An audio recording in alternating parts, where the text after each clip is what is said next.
Saludamos al doctor Gustavo Vega Delgado. Él fue presidente del Consejo Nacional Electoral Transitorio hace aproximadamente 2 años en Ecuador y es director de la Universidad Internacional del Ecuador. Doctor Vega, al finalizar su periodo como presidente del Consejo Nacional Electoral, usted tuvo una frase que la recordamos y la consideramos muy importante. Usted señaló en este mismo noticiario que Ecuador había vivido en los últimos años una ficción de democracia.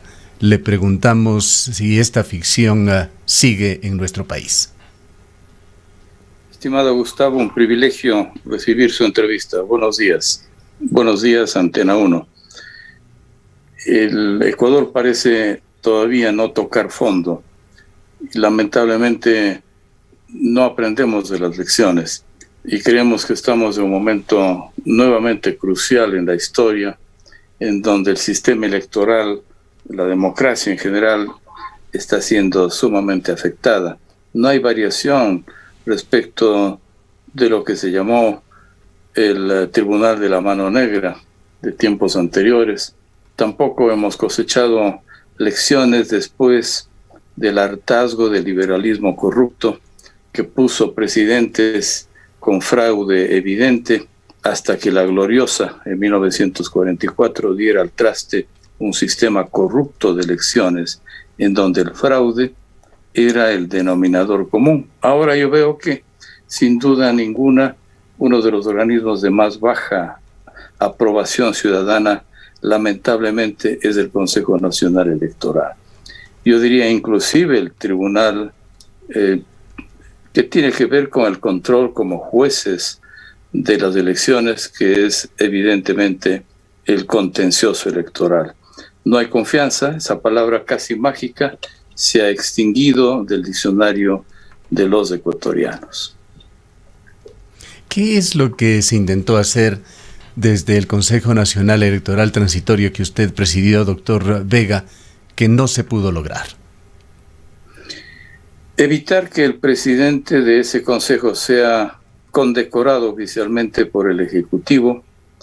Pedimos cuentas respecto de todos los 8 años anteriores que nos permitía la ley. Se explore a través de Contraloría el sistema informático y también todo el proceso de contrataciones de empresas externas que estaban asignadas a dedo por parte de un Consejo Nacional en donde, siendo satélite del Ejecutivo, no operaba con cabeza libre. Un consejero del Consejo Nacional Electoral debe ser un árbitro, no puede ser jamás un empleado de un partido político. Ninguno de quienes pensamos en el Consejo Nacional Electoral Transitorio estábamos en una línea para poder hacer proselitismo por ninguna candidatura, ningún grupo político ni ideológico.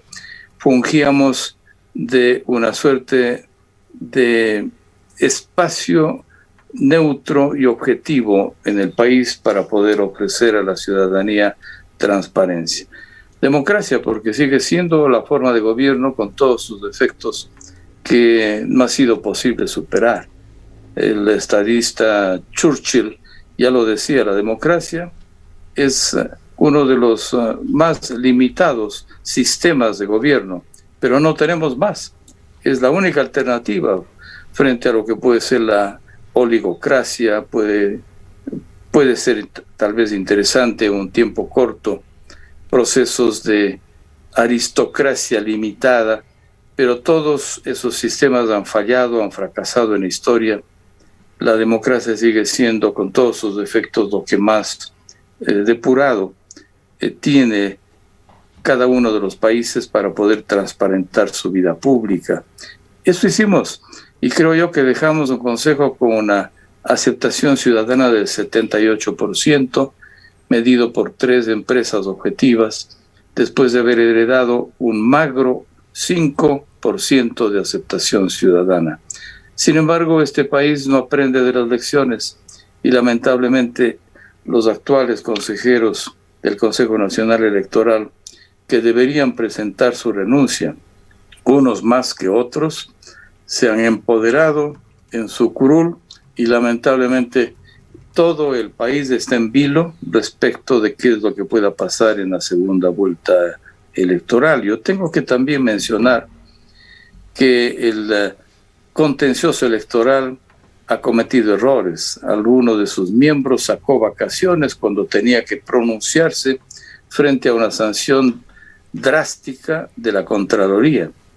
Otro de sus miembros, por supuesto, se abstuvo de ejercer dictámenes y pasó a ser el alterno el que decida, y luego los conjueces.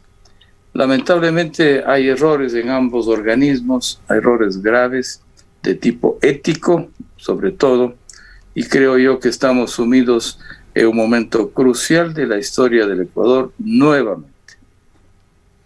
¿Cuál es su balance, su evaluación sobre el funcionamiento de los dos organismos electorales, CNE y Tribunal Contencioso Electoral, que conforman la función electoral a lo largo de lo que han sido estas elecciones 2021, proceso que se inició ya hace muchos meses? Yo diría que para muestra un botón, una de las últimas sesiones tristemente memorables para la historia pírrica de este país ocurrió cuando tenían que votar sobre el acuerdo al que llegaron los dos candidatos más punteados para la segunda vuelta. Me refiero a Yacu Pérez y Guillermo Lasso. Cuando los dos se pusieron de acuerdo en abrir las urnas en un número amplio de provincias, 16 provincias, en un 50% y sobre todo en un 100% en Guayas, los acuerdos fueron públicos. Yo diría que el no haber sido respetada esta palabra de honor por parte del candidato Guillermo Lasso, eso no solamente es una falla moral y de falta de visión política, porque abría las puertas para una reedición de un proceso de ejercicio democrático opaco durante más de 10 años, sino también, aparte de ser un error político y ético, era un error constitucional, porque la Constitución del 98 y también la de Montecristi del 2008 defienden los deberes, no solamente los derechos, y uno de ellos es el de honrar la palabra. Y en la tradición andina, no robar, no mentir, no ser ocioso. Faltar a la palabra es una falla constitucional.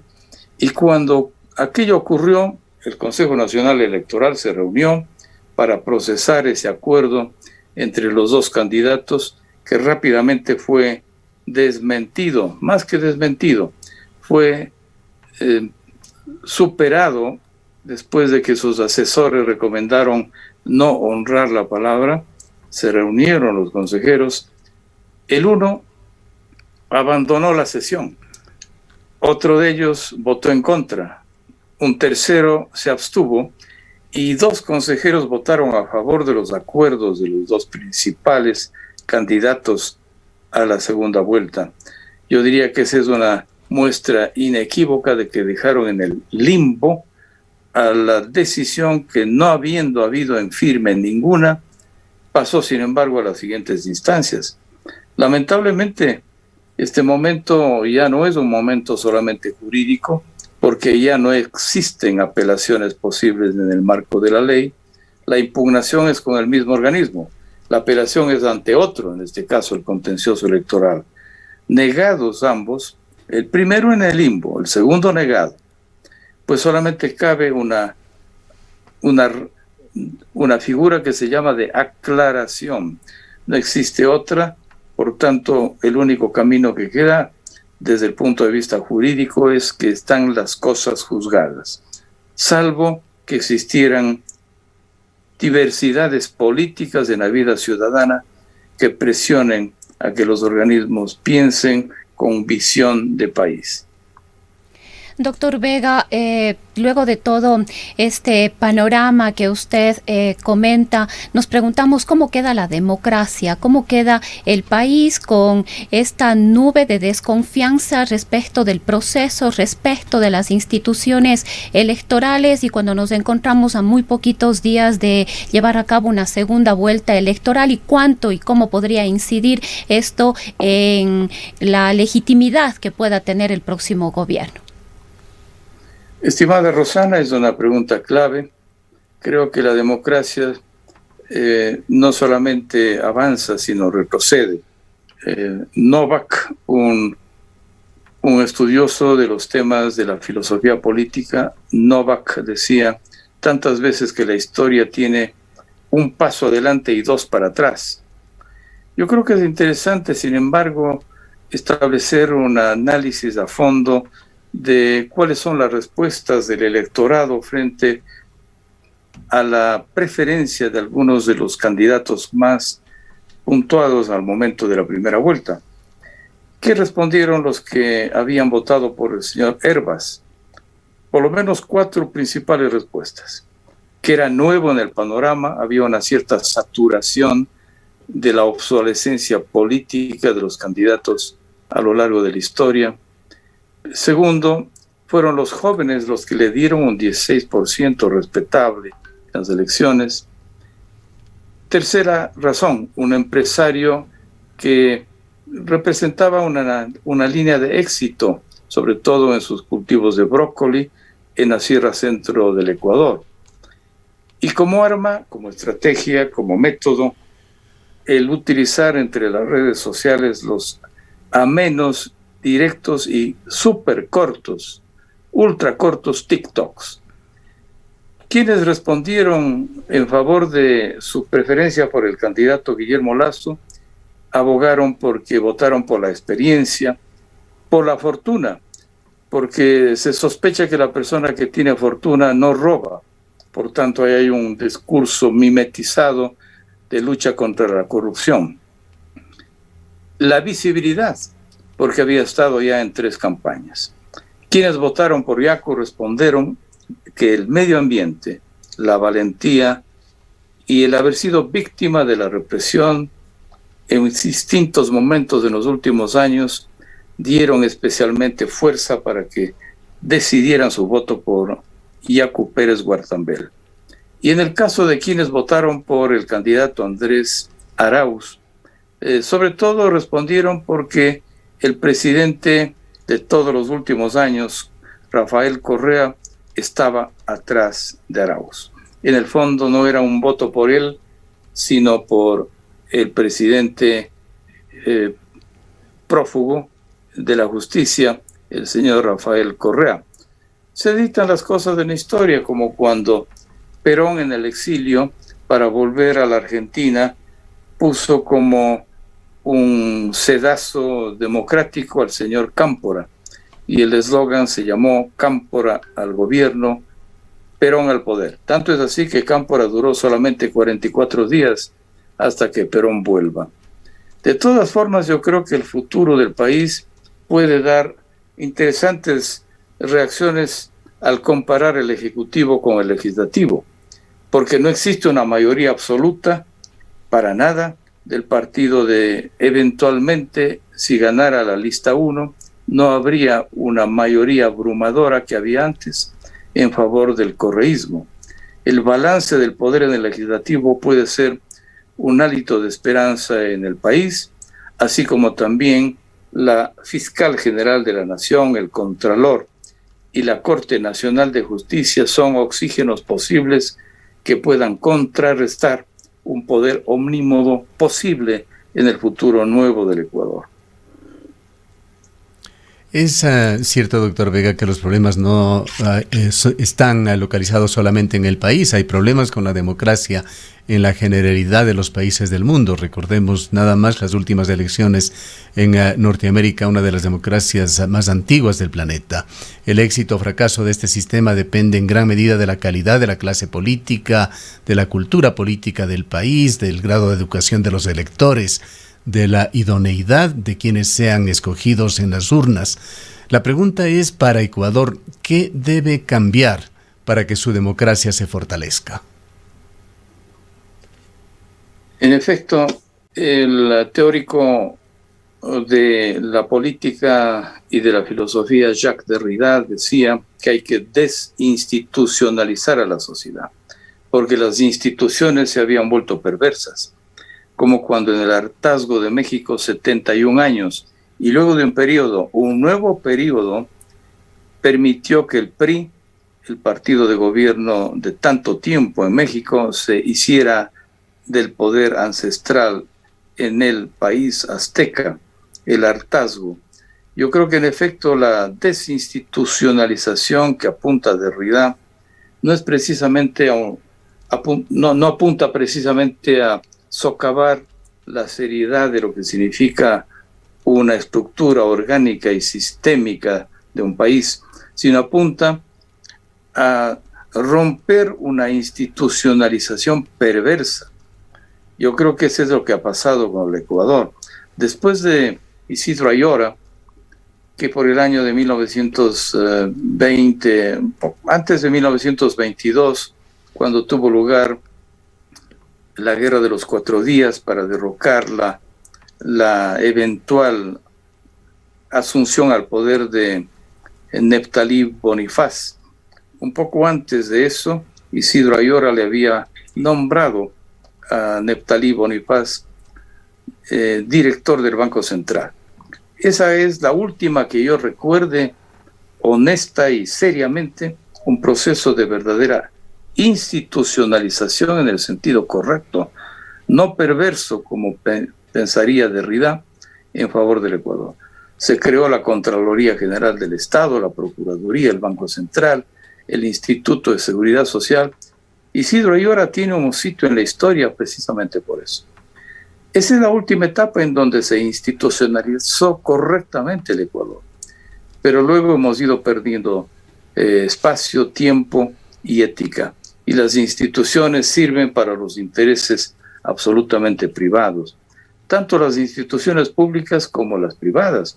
Mire usted lo que está pasando con el filantrópico Club Rotario de Guayaquil, en donde atrás de lo que puede llamarse una filantropía y el altruismo, resulta que escarbando existe solamente un proceso de pseudo proceso de ayuda a los pobres. No hay, por tanto, confianza en las instituciones públicas y privadas.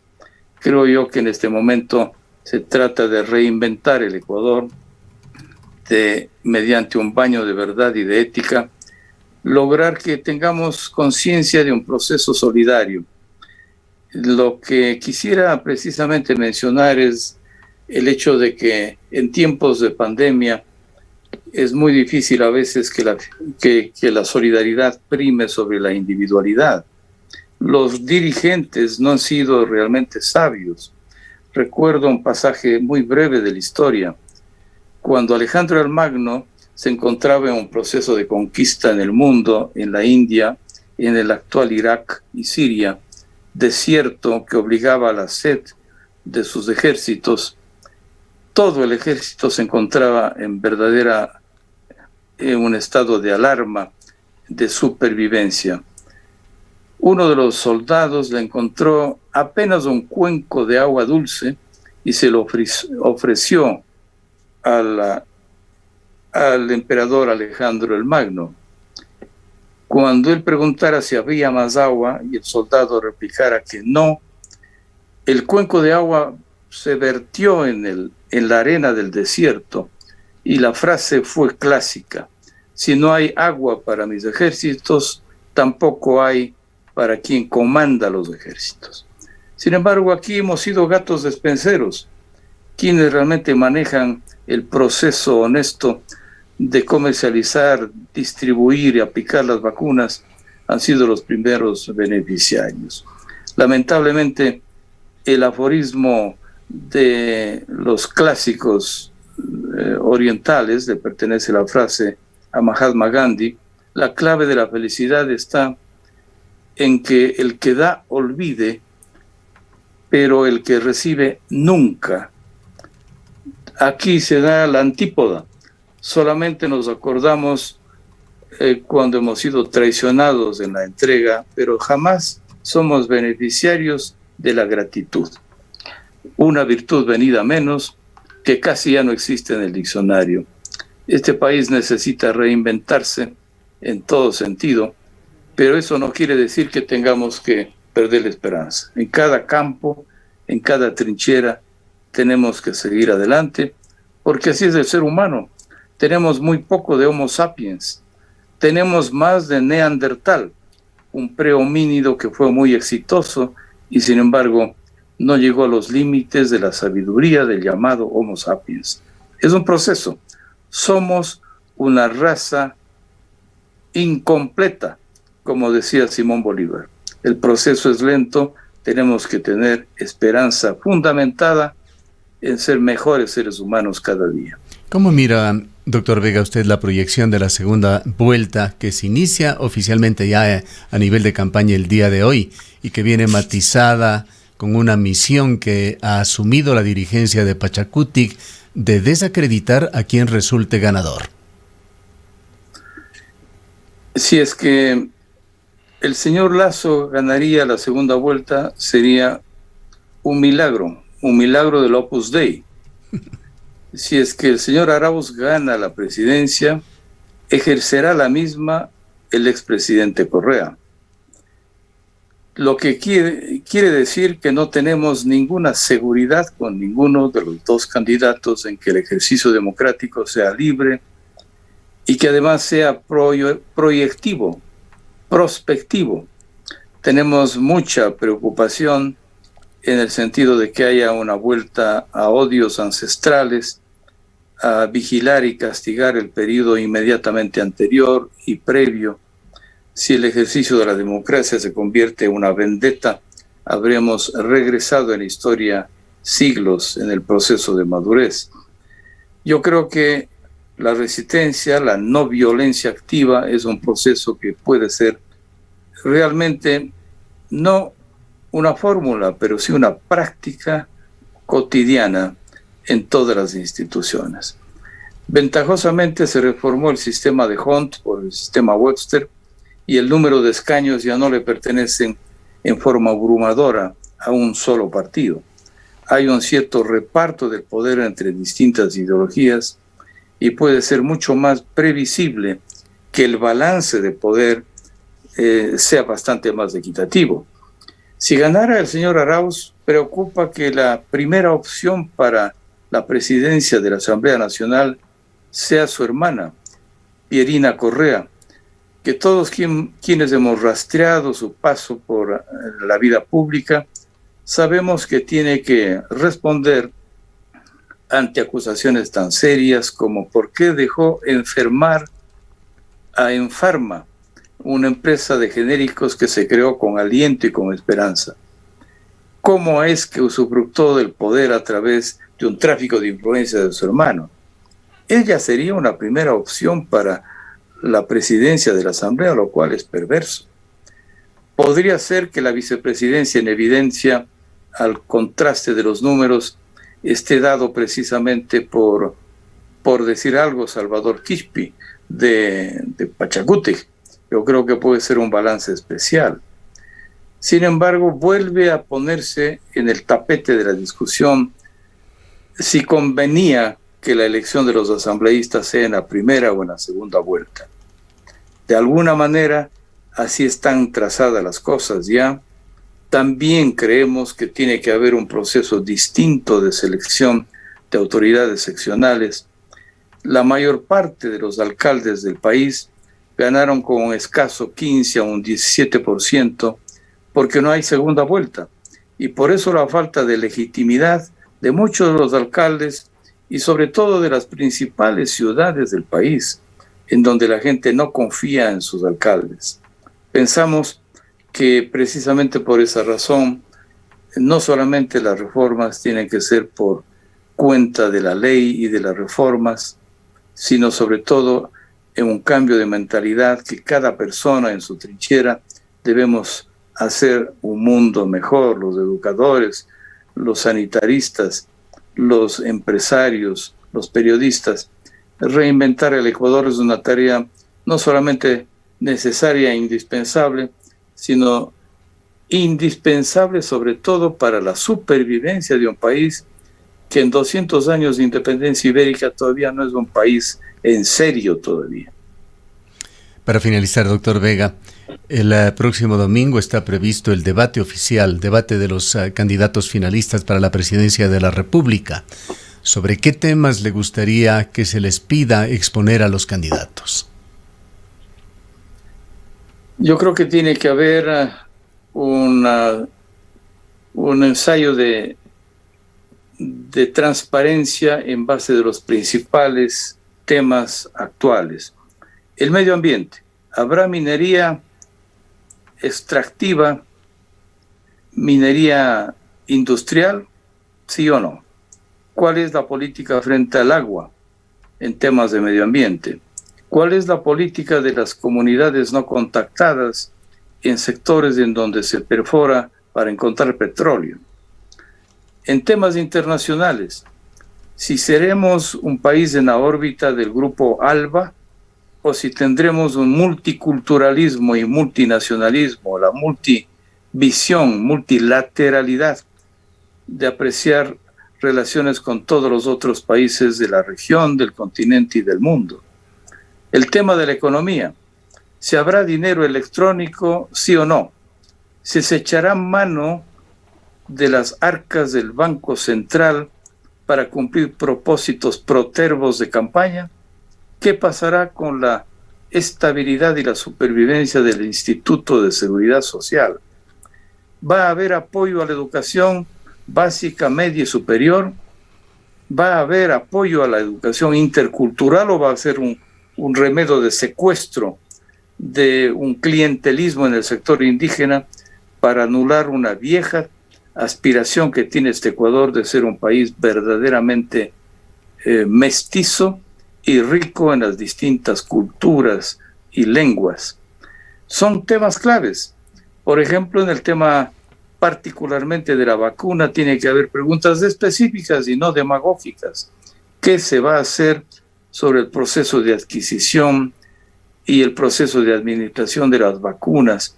Porque si los países del norte recién en la mitad del verano, julio, agosto, podrán tener un aliento respecto de vacunar a un porcentaje respetable de la población, nosotros estamos atrasados en el cronograma y el nuevo gobierno tiene que decir qué va a hacer exactamente con la política sanitaria en general y en particular frente a las inmunizaciones.